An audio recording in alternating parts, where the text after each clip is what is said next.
Hello everyone. इतिहास दर्शन के YouTube channel पर आप सबका एक बार फिर से हार्दिक स्वागत है। हम रीट भर्ती परीक्षा के एसएसटी सब्जेक्ट से के वर्ष 2011 से 2024 तक पूछे गए, इवन 2025 में जो पेपर हुआ प्री का, उनमें पूछे गए गुप्त काल के सभी प्रश्नों का सॉल्यूशन देखने जा रहे हैं इस वीडियो में।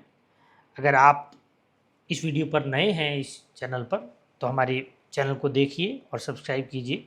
चलते हैं हम गुप्त काल के प्रश्नों की व्याख्या के क्रम में। पहला प्रश्न है प्रश्न संख्या 1, देवगढ़ के दशावतार मंदिर के बारे में निम्नलिखित कथनों पर विचार कीजिए। यह मंदिर उत्तर प्रदेश राज्य में स्थित है। इस मंदिर का निर्माण एक ऊंचे चौड़े चबूतरे पर किया गया है। यह मंदिर शिखर मंदिर का पहला उदाहरण है। इन तीनों कथनों में से जो भी कथन सही है उसके बारे में बताना है।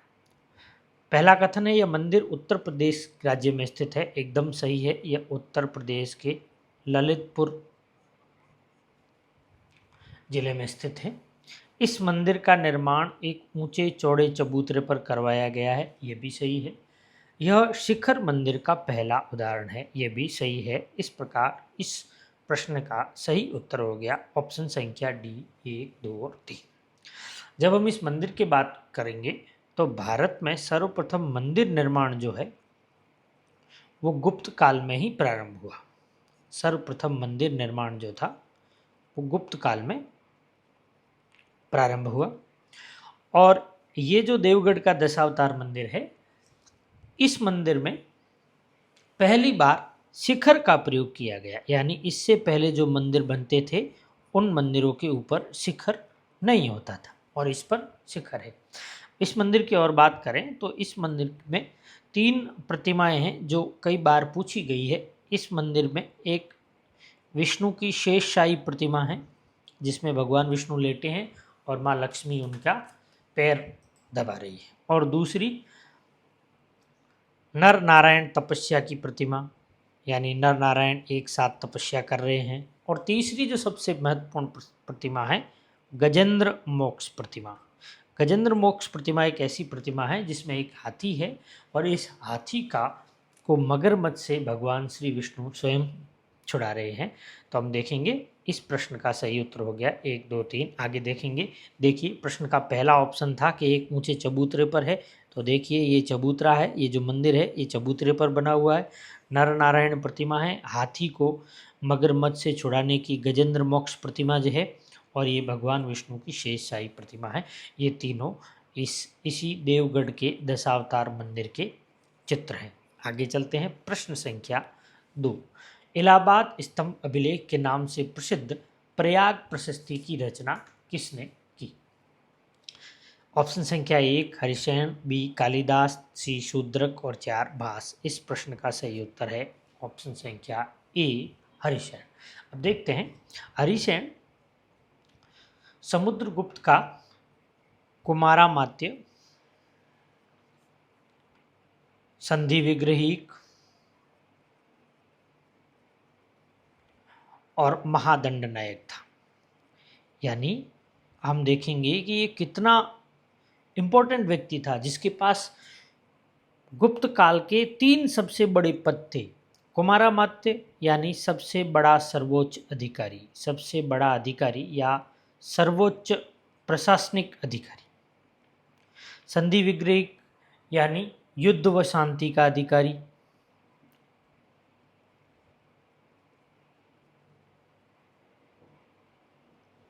और तीसरा है महादंड नायक यानी मुख्य न्यायाधीश।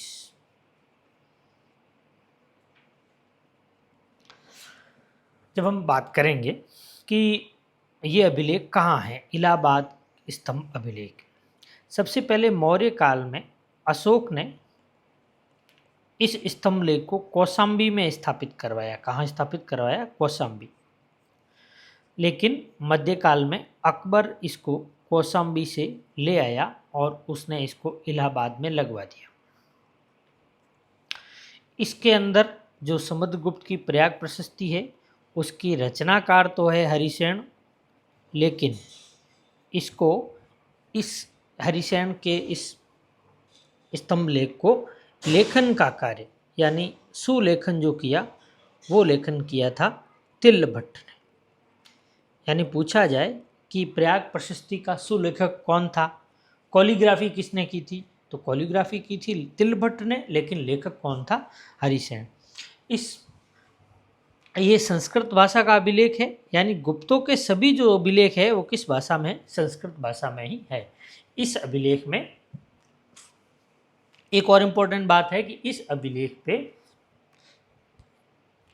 बीरबल का लेख और जहांगीर का लेख भी है। बीरबल का लेख है एक, और एक किसका लेख है, जहांगीर का लेख। इस प्रकार मोटे तौर पर हम देखेंगे इलाहाबाद स्तंभ लेख जो है उसके लेखक हरिसेन थे, जो कि एक इम्पोर्टेंट व्यक्ति थे। और ये अशोक के समय अशोक का स्तंभ लेख था जो पहले कौशाम्बी में था, अकबर लेकर आया इस पर बीरबल और जहांगीर का लेख भी।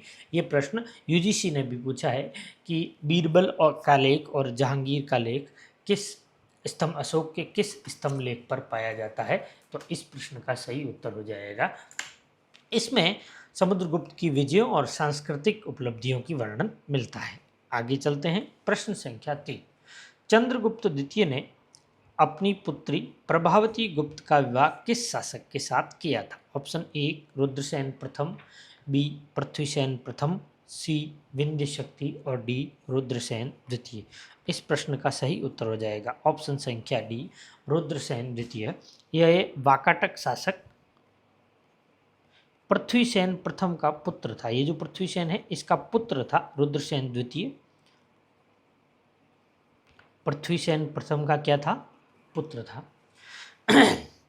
प्रभावती गुप्ता वाकाटकों की एक बहुत चर्चित महारानी थी। इसके दो ताम्रपत्र मिलते हैं, पूना एवं रिद्धपुर ताम्रपत्र, पूना एवं रिद्धपुर ताम्रपत्र। इस ताम्रपत्र में प्रभावती गुप्ता ने खुद को धारण गोत्रीय बताया। कैसा बताया? धारण गोत्रीय ब्राह्मण बताया। इस आधार पर एच.सी. राय चौधरी ने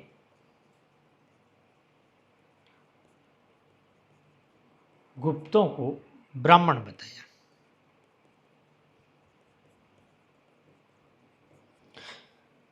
देख लिया। तो अब इस प्रश्न का सही उत्तर है कि प्रभावती गुप्ता थी, उसका विवाह वाकाटक नरेश रुद्रसेन द्वितीय से चंद्रगुप्त द्वितीय ने करवाया था। आगे चलते हैं। प्रश्न संख्या 4, नर नारायण तपस्या और गजेंद्र मोक्ष का दृश्य गुप्तकालीन किस मंदिर में दर्शाया गया? हमने पहले देख लिया। ये उत्तर प्रदेश के ललितपुर में स्थित है, देवगढ़ का दशावतार मंदिर। ये बेतवा नदी के किनारे एक स्थित मंदिर है। ठीक है, हमने मोटी मोटी चीज़ें इसकी पढ़ ली थी। और गुप्त काल का प्रथम शिखर युक्त मंदिर है।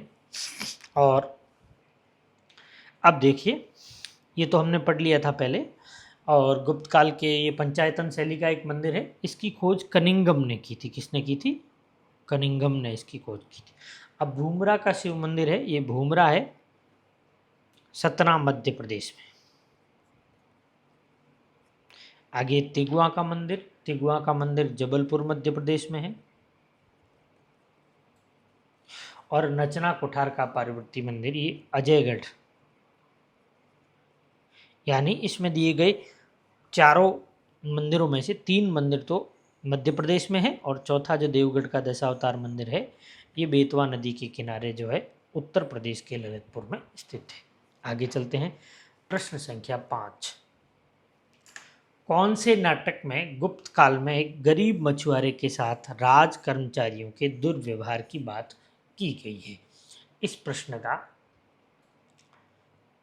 सही उत्तर हो जाएगा अभिज्ञान शाकुंतलम। ये अभिज्ञान शाकुंतलम ऑप्शन संख्या बी, इसकी रचना कालिदास ने की थी। और इसमें लिखा है कि राजा दुष्यंत के कर्मचारियों ने गरीब मछुआरों पर अंगूठी चुराने का आरोप लगाया और फिर इनके साथ क्या किया? दुर्व्यवहार किया।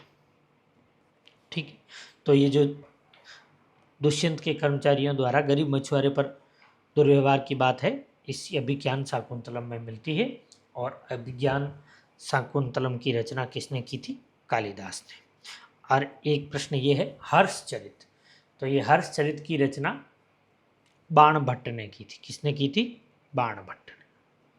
बाणभट्ट के दो प्रमुख ग्रंथ है, एक हर्षचरित और दूसरा है कादंबरी। आगे देखते हैं मुद्रा राक्षस। मुद्रा का राक्षस जो है वो विशाख दत्त की रचना है। और इस मुद्रा राक्षस में चंद्रगुप्त द्वितीय द्वारा चाणक्य की सहायता से अंतिम नंद शासक घनानंद की हत्या कर मौर्य साम्राज्य की स्थापना का वर्णन मिलता है। यानी प्रश्न पूछा जाए कि मौर्य साम्राज्य की स्थापना है वो किस ग्रंथ में उसका उल्लेख मिलता है, तो वो विशाख दत्त की मुद्रा राक्षस में मिलता है। आगे डी ऑप्शन जो है मृच्छकटिकम। इस मृच्छकटिकम के लेखक थे शूद्रक। इस मृच्छकटिकम में चारुदत्त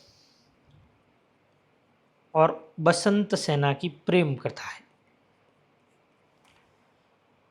इस मृच्छकटिकम का शाब्दिक अर्थ होता है मिट्टी की गाड़ी। ये मृच्छकटिकम है जो तत्कालीन वर्ण व्यवस्था का द्योतक है। वर्ण व्यवस्था के बारे में बताती है कि यहाँ जो शूद्र लोग हैं या शूद्र महिलाएं हैं वो किसकी प्राकृत भाषा में बात करते हैं, जबकि जो एलीट क्लास के लोग हैं वो किस भाषा में बात करते हैं? संस्कृत भाषा। ये भी प्रश्न पूछा गया है कि किस नाटक में लिखा गया है कि शूद्र महिलाएं प्राकृत भाषा में बात करती है। ये मृच्छकटिकम है जो शूद्र द्वारा लिखा गया है और ये 10 अंकों का एक नाटक है। कितने अंकों का नाटक है? 10 अंकों का नाटक है। तो अब हम देख लेते हैं कि मछुआरे और राज कर्मचारियों का वर्णन अभिज्ञान शाकुंतलम में मिलता है और ये अभिज्ञान शाकुंतलम किसने लिखी थी? कालिदास ने। आगे चलते हैं। प्रश्न संख्या 6, भीतर गांव का मंदिर कहाँ स्थित है? तो इस प्रश्न उत्तर प्रदेश, बिहार, उड़ीसा और बंगाल। तो इस प्रश्न का सही उत्तर हो जाएगा ऑप्शन संख्या ए, उत्तर प्रदेश। ये भीतर गांव का मंदिर उत्तर प्रदेश के कानपुर में स्थित है। कहाँ स्थित है? कानपुर में स्थित है। अब इसकी विशेषता क्या है? इष्टिका मंदिर कहा जाता है इसको। कैसा मंदिर कहा जाता है? इष्टिका मंदिर, यानी ईंटों का मंदिर। ये प्रश्न कई बार पूछा गया है कि प्रसिद्ध ईंटों का मंदिर गुप्त काल है का जो है वो ईंटों का सबसे प्राचीन मंदिर जो है वो कानपुर का भीतर गांव मंदिर है या भीतर गांव का इष्टिका मंदिर है। यह पहला मंदिर है जिसमें मेहराब का प्रयोग दिखाई देता है। यानी जो गेट है उस गेट पर अलंकृत मेहराब जो होता है उस मेहराब का प्रयोग जो है वो पहली बार किस में देखा जाता है? इस भीतर गांव के मंदिर में। जबकि मेहराब का पहला प्रयोग जो है वो लोमस ऋषि की गुफा में। अब ये देखना है कि लोमस ऋषि की एक गुफा है और ये मंदिर है। अब मंदिर में पहला मेहराब का प्रयोग अगर पूछा जाए तो कहेंगे कि हम भीतर गांव के मंदिर में, लेकिन मेहराब का पहला प्रयोग यानी किसी गुफा में, किसी चैत्य में या फिर ऐसी जगह मंदिर के अलावा तो लोमस ऋषि, और सबसे पुराना ये यहाँ होगा। और अपने को अगर प्रश्न पूछेगा तो ये दोनों ऑप्शन शायद साथ नहीं देगा। यानी पहला मेहराब युक्त मंदिर अगर पूछा जाए तो वो होगा भीतर गांव मंदिर, और पहली मेहराब युक्त गुफा तो वो हो जाएगी ये लोमस ऋषि की गुफा। इसका निर्माण अशोक ने आजीवक साधुओं के रहने के लिए, श्रमणों के रहने के लिए बनाई थी। तो इस प्रश्न का सही उत्तर हो गया है भीतर गांव का कानपुर मंदिर, ईंटों का सबसे प्राचीन मंदिर। आप देख लो ये मंदिर है, ये ईंटों से बना हुआ है, ईंटों से बना सबसे प्राचीन मंदिर है और ये इस पे मेहराब बना हुआ है। और आगे चलते हैं। गुप्त काल में ब्राह्मणों को दी जाने वाली भूमि उसे क्या कहते थे? ए वेल्लन वगाई, 2 साला भोग, सी दीवदान और डी अग्रहार। तो इस प्रश्न का सही उत्तर हो जाएगा ऑप्शन संख्या डी, अग्रहार। ये अग्रहार ऐसी भूमि थी जो कि गुप्त काल में ब्राह्मणों को दी जाती थी। अब देखो, ये तीन भूमियों के और नाम दे रखे हैं, ये तीनों हैं, ये गुप्त काल से संबंधित नहीं है, चोल काल से संबंधित भूमियों के नाम हैं। वेलन वगई, चोल काल में गैर ब्राह्मण जो कृषक होते थे, गैर ब्राह्मण कृषक, उनको जो भूमि दी जाती थी उस भूमि को कहते थे वेलन वगई। यानी गैर ब्राह्मण कृषियों की भूमि, किसानों की भूमि वेलन वगई होती थी। साला भोग, चोल काल में किसी भी शैक्षणिक संस्थान या किसी स्कूल को दी गई भूमि, स्कूल या शैक्षणिक संस्थान के लिए दी गई भूमि जो होती थी उसको साला भोग कहते हैं। जैसे यहाँ साला आ गया, जैसे पाठशाला, तो जहाँ देखना साला लिखा हो तो वो शैक्षणिक संस्थान या स्कूल को दी जाती थी। देवदान, ये जो है मंदिरों को जो उपहार में रूप में दी जाती थी, मंदिरों को दी जाती थी, उसको क्या कहते थे? देवदान। मंदिरों को देवदान, और इसको तिरुनामटुकनी, यानी मंदिरों को जो चोल काल में भूमि दी जाती थी उसको या तो देवदान कहते थे या तिरुनामटुकनी। अब चोल काल में जो ब्राह्मणों को जो भूमि देती थी उनको ब्रह्मदेय कहा जाता था। एक और भूमि थी पल्लीचंदम, ये जैन श्रावकों को जो भूमि दी जाती थी चोल काल में। तो हमने इसमें देखा कि गुप्त काल में जो भूमि दी जाती थी ब्राह्मणों को, उनको तो अग्रहार कहते हैं, लेकिन जो चोल काल में दी जाती थी उनको ब्रह्मदेय। वेलन वगई चोल काल में गैर ब्राह्मण कृषकों को, सालाभोग शैक्षणिक स्कूल या किसी संस्था को, देवदान मंदिरों को दी जाने वाली भूमि होती थी। आगे चलते हैं, प्रश्न संख्या 8। प्रयाग प्रशस्ति की रचना समुद्रगुप्त के राज कवि हरिसेन ने किस भाषा में की थी? तो इस प्रश्न का सही उत्तर हो जाएगा संस्कृत।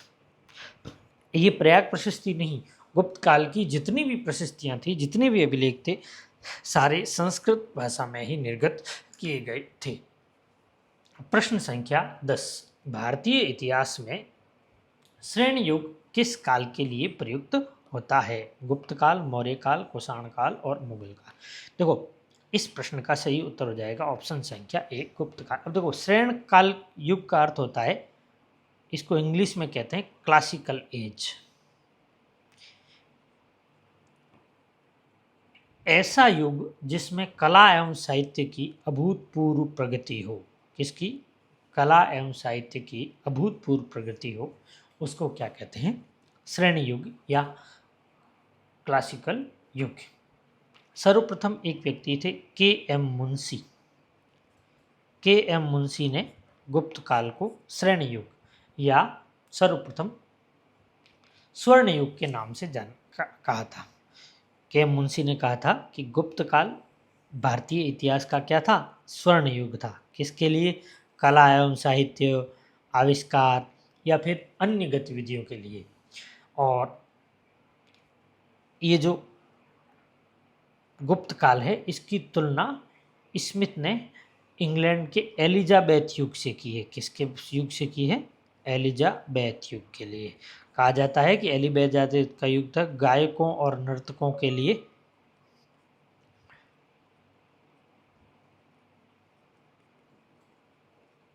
सुलभ काल था।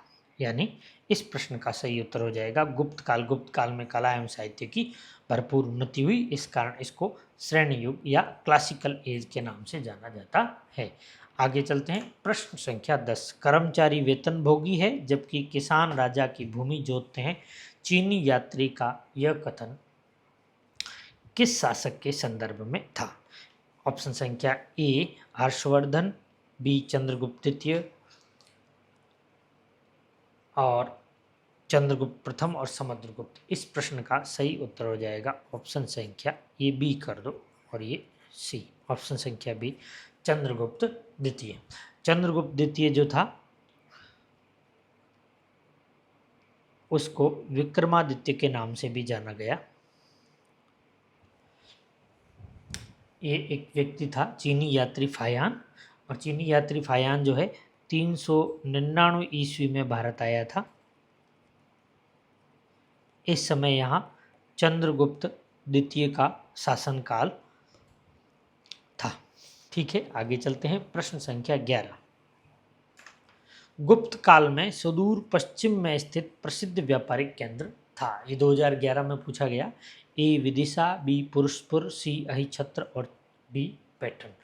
तो इस प्रश्न का सही उत्तर हो जाएगा ऑप्शन संख्या डी पैटर्न। पैटर्न महाराष्ट्र में स्थित था और ये सुदूर पश्चिम में स्थित था। कहाँ स्थित था? सुदूर पश्चिम में स्थित एक प्रमुख व्यापारिक केंद्र था। आपको याद रखने हैं इन सब के नाम, बहुत इंपॉर्टेंट हो सकते हैं। विदिशा कहाँ था? मध्य प्रदेश में था, तो ये तो निकट था, नहीं था। और पुरुषपुर जो है वो पेशावर, पाकिस्तान। अहिछत्रपुर उत्तर प्रदेश के बरेली और आसपास का क्षेत्र जो है वो अहिछत्र नाम से जाना जाता था, और ये महाभारत काल में उत्तरी पांचाल की राजधानी हुआ करता था।